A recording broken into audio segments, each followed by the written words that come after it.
তো সবাই কেমন আছেন? আশা করছি আপনারা সবাই ভালো আছেন।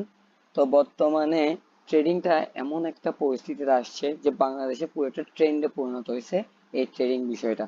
তো আমরা আসলে ট্রেডিংটাকে যতটা সহজভাবে নিচ্ছি ততটা আসলে ট্রেডিংটা সহজ না। ইদানিং কি দেখা যাচ্ছে, আমরা কারো না কারোর মাধ্যমে ট্রেডিং এর সোর্সটা পাচ্ছি। সো অলরেডি দেখতে পাচ্ছি আমাদের একটা ট্রেডের প্রফিট দিয়ে দিছে।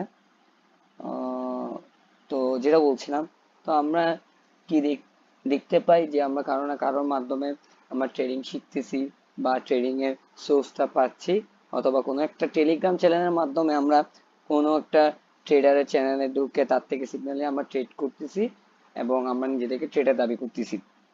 তাছাড়া অনেকে বলেন যে ভাই অনেকদিন ধরে তো আমরা ট্রেড করতেছি বা ট্রেড নিয়ে কোর্স করছি, এরপরও ভাই প্রফিট দেখি না, এখনো আমরা লসের খাতায়